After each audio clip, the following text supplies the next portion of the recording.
Tras el buen juego y los buenos resultados ante Napoli y Athletic Club y no haber partido intersemanal, se está viviendo una semana bastante tranquila en clave Barça. Y por ello los grandes medios están aprovechando para sacar varios nombres a la palestra que puedan llegar al Fútbol Club Barcelona en el mercado estival. Y uno de ellos es Frank Kessie.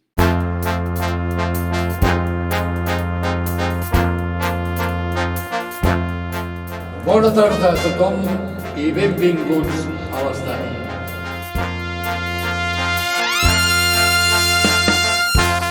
Todas y todos bienvenidos a un nuevo vídeo del canal de YouTube del Estadi Johan.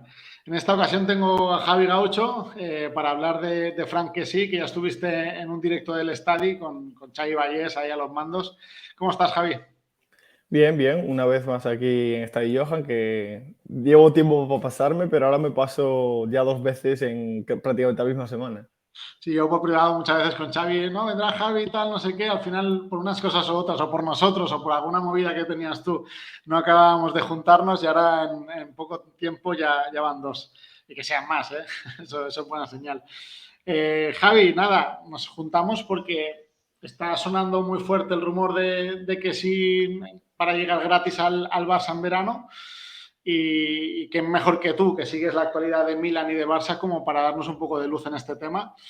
Antes de grabar, pregunté en el grupo del estadio, tenemos un grupo de WhatsApp, que estamos más o menos ahí todos metidos, quien más, quien menos, y pregunté si te querían comentar algo en relación a este posible fichaje. Y mira tú, para que veas el nivel de un poco de cierta discapacidad que hay en el estadio, ¿qué me comentaron esto? Mira, aquí pregunté, mañana grabaré con Javi, y me responde Pablo Carretero, futuro periodista, que sí le gusta. Este es el nivel, ¿vale? Y como me debo a ellos, quería comentarte eso. ¿Cómo ves a que sí hay en el Milan? ¿Qué nivel está mostrando? Y si es un jugador que particularmente te gusta a ti. Sí, a mí es un tipo de jugador que me parece un mediocentro siempre necesario en la mayoría de los equipos. Y, por ejemplo, que sí, uno de los ídolos en las últimas temporadas del Milan, desde luego que, sobre todo en la última temporada, fue pilar fundamental, ídolo de la afición, le llaman el presidente. Entonces es como uno de los pesos del vestuario. Este año quizás ahí en ese doble pivote el que más destaca es Tonali, que es el que, bueno, es un poco el más regular y el que más está rindiendo. Y que sí, pues ha dado un pequeño bajón esta temporada, pero es un gran jugador igualmente, es un box to box, es un jugador que quizás un poco anárquico a nivel táctico, pero un jugador que es muy inteligente y que si está te puede rendir a muy buen nivel. Sí, con lo que comentas de su personalidad, he leído aquí buscando un par de cositas antes de contactar contigo, que en una entrevista a la BBC decía que con 23 años ya soy el veterano del grupo y debo dar ejemplo a los más jóvenes. Es decir, se ve que es un tipo con cierta personalidad, con la idea bastante clara. También me gusta hacer un chequeo de su Instagram y se le ve un tío bastante formal, serio, profesional, podemos decir en ese sentido. Y con lo que decías de ese doble pivote, entiendo que Tonali es más tipo regista italiano clásico y él es lo que comentas, ¿no? Un box to box más adaptable a lo que podría ser un tipo de fútbol como el fútbol inglés. Sí, Tonali quizás fija más la posición o en su lugar también Benacer, que Benacer el año pasado el titular fijo y que sí es pues un jugador que a pesar de jugar un doble pivote no es un jugador que esté retenido. Es un jugador que tiene libertad para avanzar, es un jugador que siempre llega a 3/4 de campo. Incluso esta temporada jugó de media punta con el problema que hubo con Brahim, que no acabó de funcionar estos últimos meses. Y sí, es pues el jugador que más libertad tiene en medio campo, quizás, porque también por esa jerarquía y por ese, como te decía antes, esa anarquía a nivel táctico que tiene, que es un jugador que rinde mejor si le das esa libertad. Entiendo por lo que dices que se te queda un poco alejado de una posible figura como mediocentro posicional clásico del Barça, que a veces lees comentarios en Twitter y al final, siendo un jugador negro muy corpulento, la gente ya lo asocia a mediocentro profesional, a posible sustituto de Busquets, y por lo que os voy leyendo a gente que le conocéis, nada más lejos que la realidad, ¿no? No, realmente es que sí, como un pivote fijo, creo que ni siquiera en la Atalanta de Gasperini jugó. En absoluto, no lo veo como pivote fijo en la vida. Quizás ya ni siquiera de media punta, de interior, yo donde más lo veo es como si el perfil esté box to box, de que abarca mucho campo, es un jugador muy físico, técnicamente también realmente es bueno, pero no lo veo para nada jugando como pivote y menos como sustituto de Busquets. No encaja en ese sentido.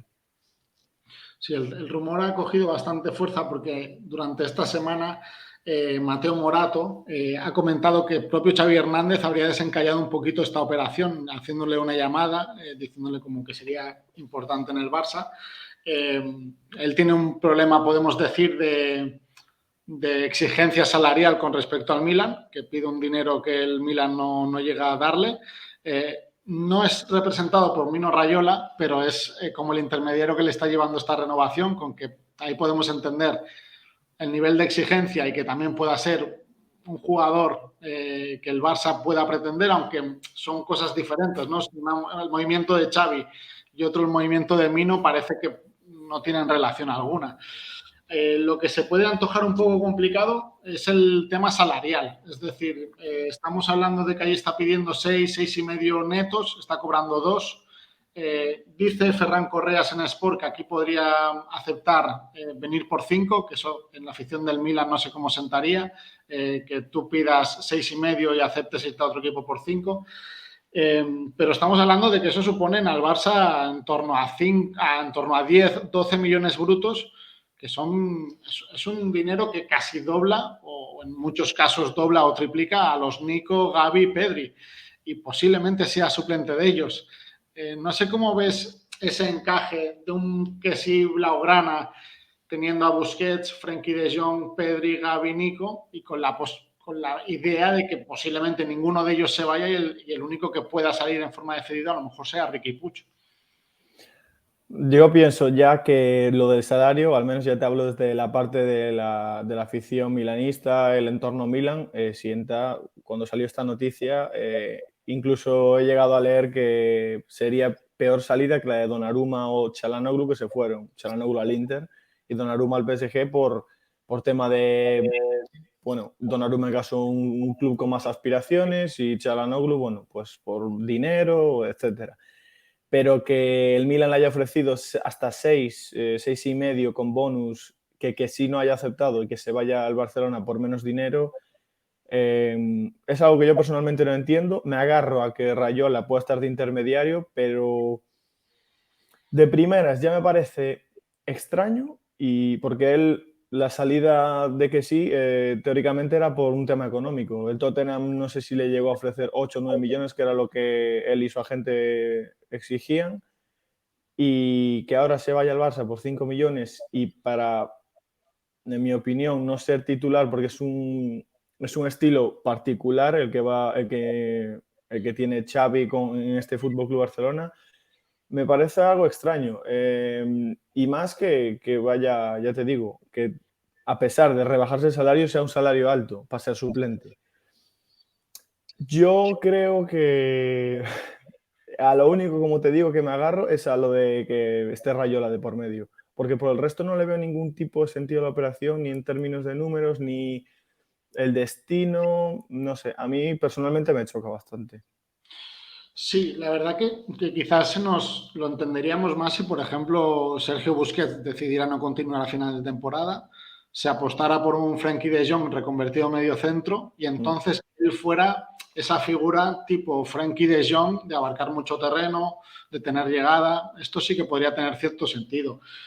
Mucha gente también lo comienza a relacionar con esa figura bueno, que fue Keita con Pep Guardiola, de jugador de interior muy físico, muy llegador y que te pueda llegar a esos 10 goles por temporada. Que sí creo que solo ha superado la barrera de los 10 goles la temporada pasada, pero sí que puede ser ese tipo de jugador, ¿no, Javi?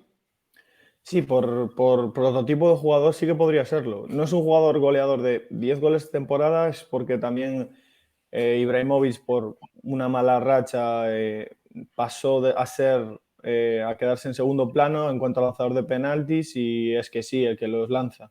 La mayoría de sus goles son de penalti, aunque tiene llegada y es un jugador que no es el típico mediocentro que no mete goles por temporada o que mete uno o dos, y que es un jugador que, bueno, te ofrece bastante en tres cuartos de campo. Y por el resto, pues a mí me encajaría en ese sentido. Sí, De Jong ocupa como el puesto y el rol de Busquets, y que sí es como un apoyo que eso, te cubre más campo, te hace un trabajo más físico, eh, te hace como, bueno, el trabajo sucio que se le puede llamar, aunque es un jugador que también técnicamente está a la altura como para encajar en un esquema como el del Barça, con jugadores como Pedri, De Jong, Nico, Gavi, etcétera. Sí, la verdad que se hace complicado entender eso, sin la salida de uno de ellos. eh, claro, porque para ser el suplente de Frenkie de Jong, un Frenkie de Jong que normalmente tiene pocos problemas físicos, podemos decir que es un portento, y además te suma a este Gavi que también a nivel físico y a nivel de, bueno, y Pedro incluso, podemos decir, que son jugadores con mucho talento, pero que son muy sacrificados. eh, se haría raro que el titular cobrara la mitad que el suplente de ellos, teniendo el Barça estas crisis económicas que tiene y este contexto de límite salarial. En este sentido, no conseguimos entenderlo, también teniendo muchas parcelas de la plantilla bueno, con opciones de mejorar, no en la medular posiblemente. Por eso el aficionado a lo mejor no lo acaba de comprender. Posiblemente Keita estaba en un rol muy claro, ¿no? Es decir, bueno, era una medular muy consagrada y era un rol que te daba una alternativa diferente, pero en lo de que sí cuesta un poquito de encontrarle ese rol tan definido como para ser un fichaje que hay que hacer sí o sí, o considerarlo como una oportunidad que no hay que dejar escapar. Posiblemente se quieran adelantar un año a esas posibles salidas de Busquets y darle más margen a Frenkie de Jong a esa reconversión. Eso sería una explicación. Pero bueno, habría que ir viendo y a ver si se consuma este rumor. Como hemos dicho, también Mino Raiola puede ser importante, y otro jugador que tiene el Milan, aparte de Ibrahimovic, que si no me equivoco también acaba contrato, es Alessio Romagnoli, que podríamos decir que si no prospera, que parece que sí, lo de Christensen o Azpilicueta, podría ser una alternativa por representante y porque es un jugador muy vinculado siempre al Barça, ¿no? Sí, siempre se vinculó. De hecho, hace unas temporadas, cuando Romagnoli estaba a un mejor nivel que el que está actualmente, sonaba para el Barça, pero sí que también se hablaban de cifras más grandes, etcétera. Era ya hace unos años. Ahora mismo yo, si desde el principio veía un poco difícil lo de que sí, lo de Romagnoli lo veo todavía más difícil, porque salieron ahora noticias, no sé si de Dani Longo, no recuerdo ahora el periodista, que Romagnoli se estaba planteando renovar con el Milan porque, bueno, probablemente tenga un rol suplente como tenía hasta ahora, hasta la lesión de Kjaer, pero el Milan, la prioridad es Ben Botman, el central holandés del Lille, y Romagnoli, a pesar de ser el capitán, no sería titular porque jugarían Botman y Tomori. Entonces, Romagnoli dicen que lo tiene hecho con la Lazio.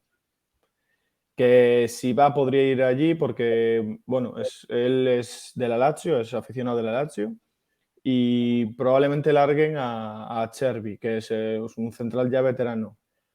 Entonces, las dos opciones son quedar en el Milan con una rebaja salarial o irse a la Lazio con un poco más de lo que le da el Milan actualmente.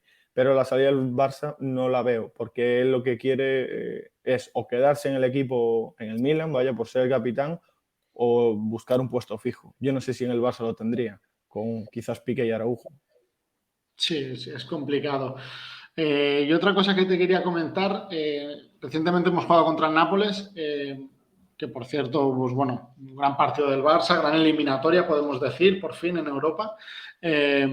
Y ahora el Nápoles está el líder, empatado a puntos con el Milan, con 27 partidos, y está el Inter a 2 puntos, con un partido menos, y la Juventus un poquito más rezagada, con 50 puntos, en la cuarta posición. ¿Cómo ves esa lucha por la Serie A, que al final parece que Juventus, no sé si piensas que se va a enganchar al título o es una cosa entre Napoli, Inter y Milan?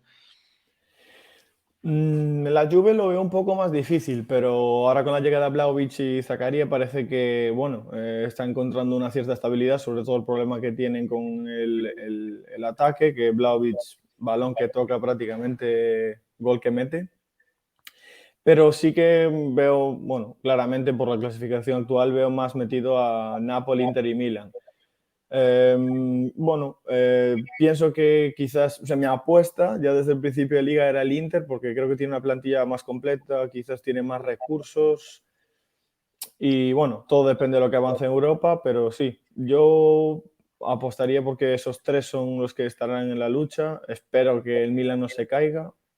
El Napoli hasta ahora es el equipo que, bueno, más a nivel defensivo era el que más fiable era, porque es el que menos encajó hasta ahora, pero tengo la esperanza que quizás el Napoli se caiga un poco.